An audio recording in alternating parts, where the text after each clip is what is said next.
Anthony Crammon, I now know how you feel.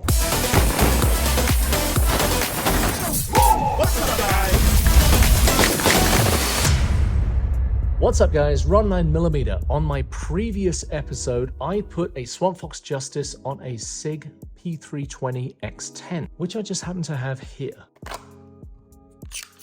This is sporting an O-light amongst other things, and it's really kind of groovy. This video is brought to you today by Swampfox. Swampfox are my sponsors. I shoot for them because I like their stuff. So, look what I got.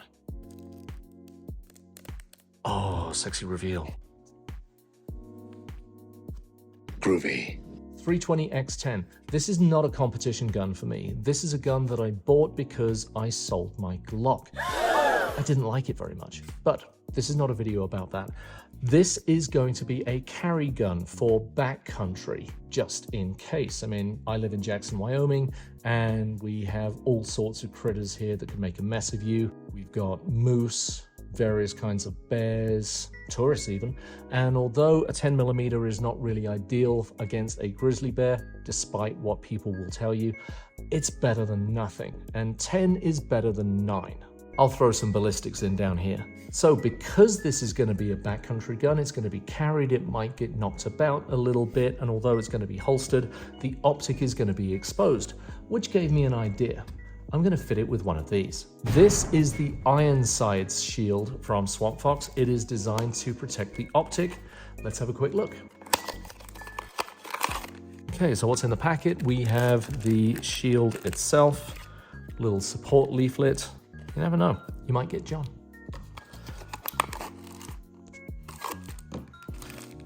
And a considerable screw pack. Why? Because the Ironsides shield, although it's thin, does add a little bit of depth to your optic mounting, so you're going to need a slightly taller screw in order to be able to put this back together again. So let me get this taken off so we can get this put on. So this is currently mounted with a T10 head screw, actually 2 of them. But let's take those back out. And real simple, mounting the Justice optic in the Ironsides shield. Ooh, the mount plate came with it. That's on there tight, wow. How the hell? I'll be back. A few moments later. Okay, got a pry tool here. I don't want to damage anything, least of all my fingers. Come on, off you get. Oh, come on. There you go. Thank you. Anthony Crammon, I now know how you feel. Anyway, back to where I was. So, there's the Ironsides shield. What's going to happen? The Justice is just going to slide in like that. And then, going to put that Springer Precision mount plate back on. And then both are going to fit there. Hopefully that is going to work with that Springer Precision mount. I hope so. Feels promising so far. I'm going to use the original screws just to test something.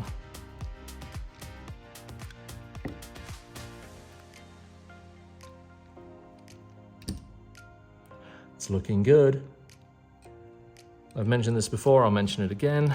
The desired tightness on this is 15 inch-pounds. I do not have a Wheeler fat wrench, and I am increasingly thinking that I really need to get one.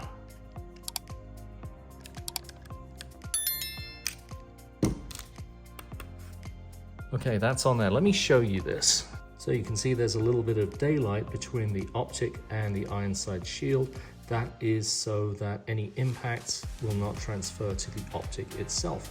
These are considerably cheaper to replace than the optic. And if that's going to be carried around, then you're going to want to protect that as well. Having said that, Swampfox is kind enough to provide an affiliate code for you lovely people. It benefits you because it's going to save you money. It benefits me because it shows them that I'm doing my job and promoting them. I'm going to leave a coupon link in the description for this video. knock yourselves out. It's good for anything on their website. I'm going to leave a video here which shows me putting this kind of optic on a Sig 320 X5 Legion, and I'm going to put a subscribe link up here somewhere so that if you haven't done so already, please do subscribe. Always remember, as a wise man once said, you can't miss fast enough to win. Take care.